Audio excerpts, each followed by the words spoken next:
what's up, you guys? It's your boy 3 Stacks in this thing, baby. Hey, you guys, it's good to see you. I know it's been a while since I actually showed my face.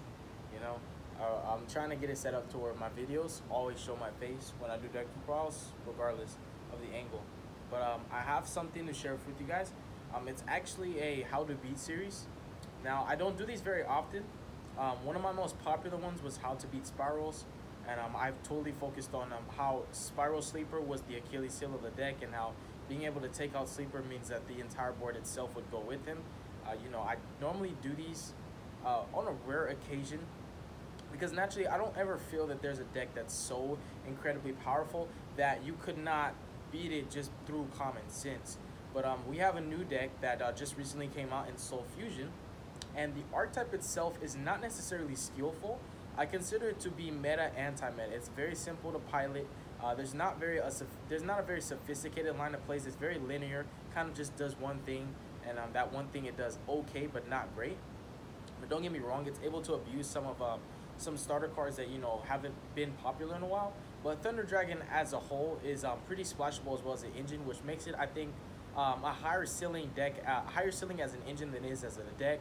It has extremely competitive applications throughout different decks. You can integrate or implement it into any strategy, and if the strategies work together in cohesion, you have yourself a non-conglomeracy, but actually a beautifully well-made hybrid variation that just so happens to work perfectly. But today I'm going to share my knowledge on how to beat Thunder Dragons theirself. The deck has a pretty strong setup turn 1. But also keep in mind that the deck is not that powerful going second, playing through interruptions, negations, you name it. It's not a very solid deck, so it's already lacking and in need of some refinement already. I think it's more hype than anything, but I'll tell you guys pretty simple how you can beat the deck. There are a few staples in the meta right now that are already hard counters to it. Being, infinite impermanence is probably the #1 way that you can just deal with Colossus or Titan. It doesn't really matter. Colossus is a little bit more difficult to deal with than Titan itself. Titan kind of just outs cards if they have the ammunition, but there's such an easy way to play around him because he directly chains. So if you have any response, whether it's a negation or not, if you can just chain a card, you can cause his effect to fizzle. But Colossus, being the one-sided mistake on legs, is probably a little bit more difficult for, I think, pretty much any meta strategy, including a lot of our rogue strategies to actually deal with, because he has this built-in protection from destruction by Valor card effect. But like I said, impermanence being probably one of the most competitive and expensive and popular meta staples, is an instant auto out to that card. Cards like Forbidden Chalice, cards like Memory Loss, cards like Breakthrough Skill, cards like Fiendish Chain, which is not too popular. I'm just naming all these cards that pretty much do the same thing, which is negate the effects of a face-up monster on the field. There's a lot of different ways that you could go about it, but negating his effect is one way to deal with him. There's also another way, which I feel that a lot of people should just start piloting it. This hand trap called Winter Cherries. Who knew that this card existed, right? I mean, she's seen in and out play throughout different metas, but I feel that Winter Cherries has a higher impact in that matchup than any Forbidden Chalice, Impermanence, Breakthrough Skill or anything like that could have, because there's a potential chance of your opponent opening multiple Colossus. It's not hard for the deck to do. They can open double Colossus and some Summon Summoner, and if you out the Colossus, they'll just bring it back with the Link Monster. So I feel ultimately Winter Cherries has a higher impact. There are very minuscule and niche scenarios when you're actually going to be able to bring back your fusion monsters from the banish zone to your extra deck. I believe there's a Chaos Dragon that's built for the Thunder Dragon archetype called Dragon Duel.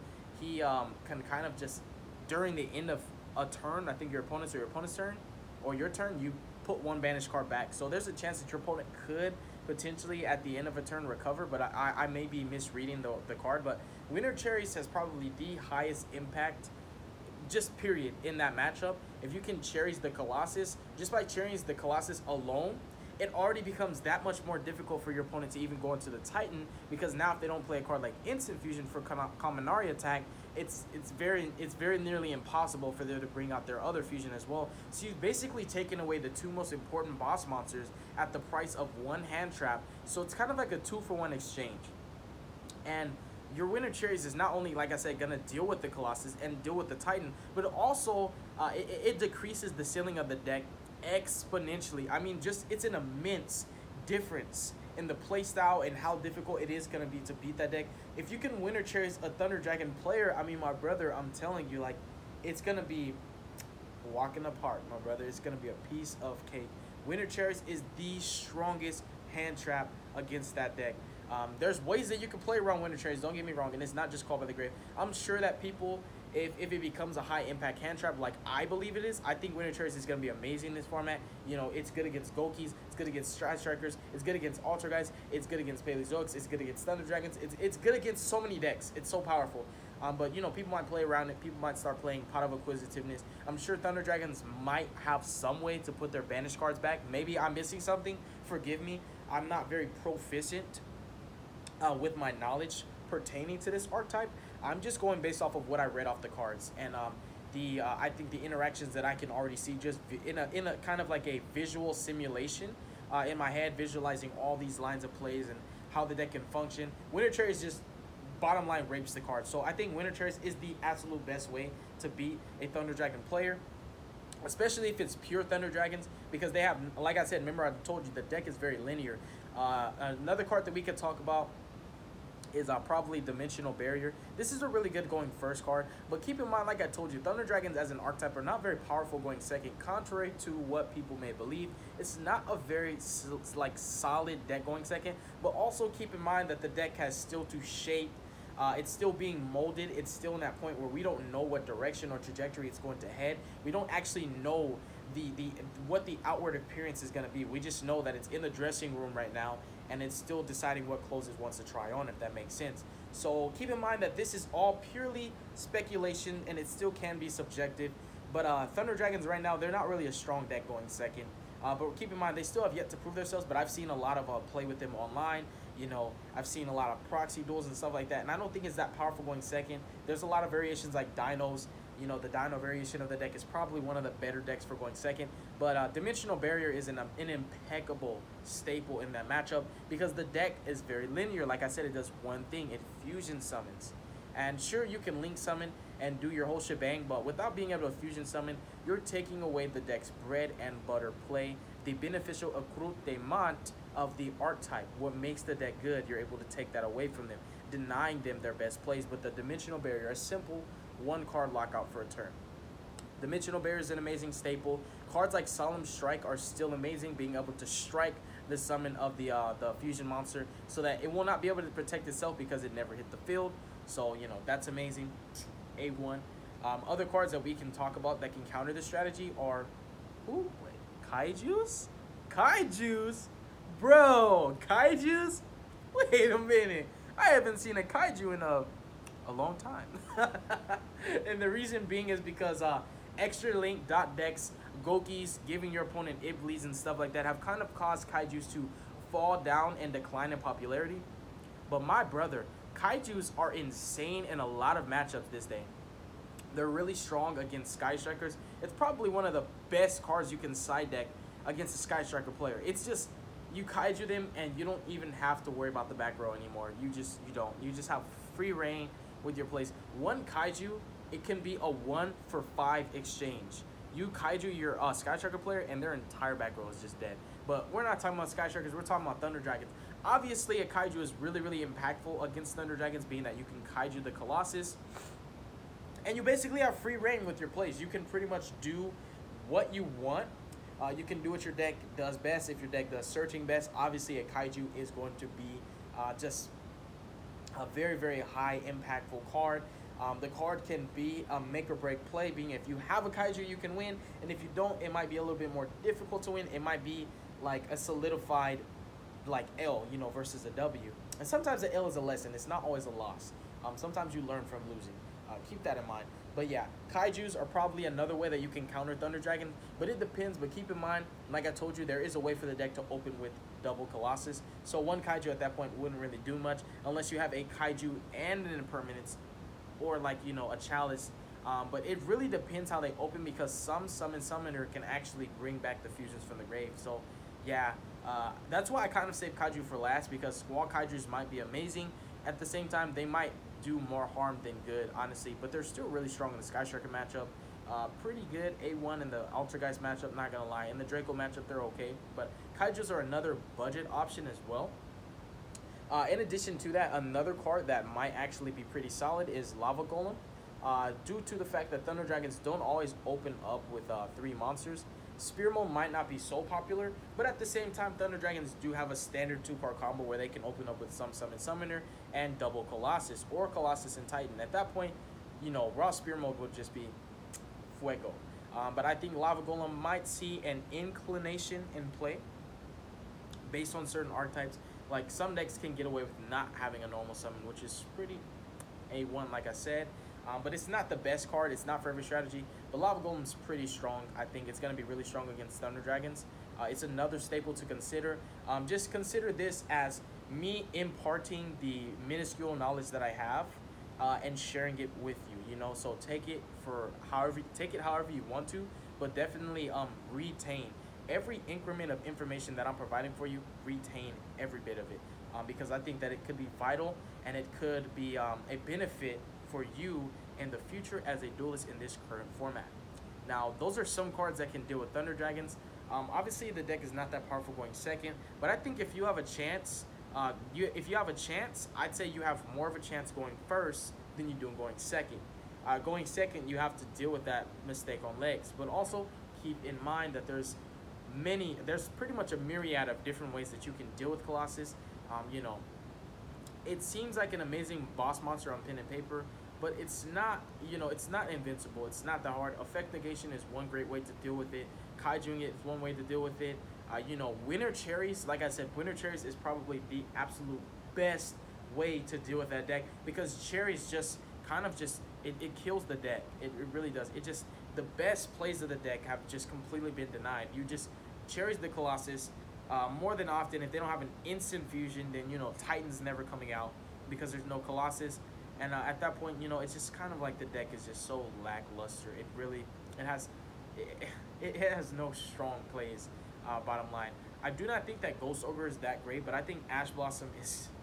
Whoo, bro! Oh my goodness. Forehead is making the comeback. Like, man, I'm telling you guys, Ash Blossom, it doesn't matter how many times they reprint that card, bro. Ash Blossom is amazing, bro. Ash Blossom is amazing. Ash Blossom's insane against Thunder Dragons. I think Ash Blossom is insane. I think Winter Cherries and Ash Blossom and Ghost Bell and Haunted Mansion, the Ghost Sisters, except for Ogre. Ogre's not that strong against Thunder Dragons. In fact, Ogre's weak against Thunder Dragons. It really does nothing. But I think Ash Blossom, Winter Cherries, and Ghost Bell are all other ways that you can counter the strategies, because Ash Blossom, if you can open with a Bell or an Ash Blossom, through the sequences of the combos of a Thunder Dragon player, you can Ash them or Bell through any given time, because through the duration of their combo, they play cards that you can Ash and play cards that you can Ghost Bell. And Winter Cherries, obviously, is just fuego, like I said. So those are my thoughts on how you can beat Thunder Dragons. Dimensional Bear is a great staple. There's a lot of other cards that you can play, like a lot of effect negators. Like I said, there's Phoenix Chain, there's Memory Loss. Those are two very unpopular cards that I still always keep in mind. I always consider the potential of a card, whether it's popular or not. You got Breakthrough Skill, you've got Forbidden Chalice, you know, you've got Infinite Impermanence being probably the most popular of you know, the 5. You've got your Kaijus. You've got the best hand trap against that deck, Ghost Reaper and Winter Cherries. Coming in second, you've got Ash Blossom. Coming in third, you've got Ghost Bell and Haunted Mansion. I don't think that Gamma, Ogre, Veiler are going to be really good at all this format. And I don't really think that Droll and Lockbird's going to have that high of an impact against Thunder Dragons. I mean, yeah, they get 1 or 2 searches here and there. But it's like Droll is more of a minus to you, to the player using it, than it is to the Thunder Dragon player. Because 8 times out of 10, they're still probably going to drop Colossus anyway after getting Droll and Lockbirded. So I don't think Droll and Lockbird's a way to beat the deck. So I've shared all those cards. There's still other ways that you can beat the deck. You know, there's a lot of ways that you can side deck. Obviously, Cyber Dragon is a Cyber Dragon. You can side deck 3 Cyber Dragons. Drop your Cyber Dragon, Contact Fuse into Mega Fleet. That's another way that you can beat the Colossus. Because what we're talking about, beating Thunder Dragons is really ultimately, the title of the video should just be how to beat Colossus. Because Colossus is what makes this deck fuego, right? Colossus is what really brings the deck into the competitive format. If this deck's only main play and its main boss monster was just Titan, I believe that the deck would be a tier 2.5 at best. Not even a tier 2 archetype or strategy, but tier 2.5, meaning Dracos would be a higher tier than this deck. And I also think that decks that are going to be really powerful against Thunder Dragons are definitely going to be Paleozoics, Altergeist, True Dracos, Rogue, Rogue, Rogue, Rogue, Rogue, Rogue, Rogue, Rogue, Rogue, Rogue, Rogue, Rogue, Rogue, Rogue, Rogue, Cyber Dragons. And there's a couple other decks that have a pretty solid Thunder Dragon matchup. But as far as meta decks, yeah, Thunder Dragons pretty much, you know, they have a hard counter to a lot of the meta. Sky Strikers, not going to have a good time. Trickstars, not going to have a good time. Gokis, oh man, just give up, right? Like, Thunder Dragons are pretty powerful against those specific decks, but at the same time, while I'm mentioning all these staples that are really good against the Thunder Dragon deck, keep in mind that you can always pilot a deck that naturally has an incredible matchup against Thunder Dragon. So, you know, you don't always have to play these cards. You can also just play the deck that naturally has a higher ceiling in that matchup. But yeah, you guys, that's my my little nuggets of wisdom that I have to share on how to beat Thunder Dragons. Don't get me wrong, I'm not the smartest man in the world, and I might not know what I'm talking about, you know, but that's just, this, like I said, it's subjective, purely speculation, based on minuscule information. It's by no means, shape, or form, no way, shape, or form is it a premeditated assumption. It's not an assumption at all. It's actually a premeditated, I guess you can say, pseudo fact. You know, this is based off of the simulations that I am, you know, that I'm playing through in my head, and based on my comprehension of the archetype as a whole, just through seeing it play. So yeah, like I said, it's speculation because I'm going off of what I've seen and not what I've heard, because I prefer to see it happen versus hearing it. You know what I'm saying? I hope you guys understand what I'm saying. But those are my thoughts on how you can beat Thunder Dragons. If you take anything out of this, I think the easiest way to beat the archetype and one of the most budget ways to counter it is just Winter Cherries. Winter Cherries, Ash Blossom and Ghost Bell are pretty expensive, but Winter Cherries is cheap. Forbidden Chalice is cheap. Memory Loss, Phoenix Chain, Breakthrough Skill, pretty cheap. Kaijus are dirt cheap, you know. Lava Golems are pretty cheap as well. Cyber Dragons, you can get a playset of common Cyber Dragons plus a Mega Fleet for probably like $5 or $6. So yeah, there's a lot of ways that you can beat this deck. Don't believe the hype, my friend. They might seem like a strong deck, but like I said, they have still yet to be molded. They're still in the dressing room, so they're not, we don't know what they're coming out to look like yet, because Thunder Dragon Pure might not be the best deck, my friend. Thunder Dragon might meet somebody and they two grow into this perfect combined unison relationship, and the two decks as a whole become the best deck. Because keep in mind, Thunder Dragons could still be splashed with a lot of the meta decks. There's still potential for Thunder Dragon Invoke, Thunder Dragon Dinos, Trickstar, Thunder Dragons. I know that sounds crazy, but you just have to keep in mind that people are going to experiment with this deck to try to find the best way to play it, because Pure is probably the weakest and most, I guess you can say, fragile way to play the deck, because it's so linear. If you Cherries, D-Barrier, you know, Chalice Forbid, all these cards I was talking about, if they can just stop the Colossus and there's no other follow-up for the deck, it's pretty easy, man. I'm not going to lie. But yeah, those are my thoughts, like I said. Thank you guys so much for being patient and for supporting my channel, supporting my dream, for taking time out of your day, my friend. Bless you for watching my channel and for, like I said, supporting my dreams, investing in me as I invest in you guys. And the way I invest is just financially. I mean, everything on this channel, it comes from me with love, brother. I work hard for you guys. Team King of Games, baby. Peace. I love y'all.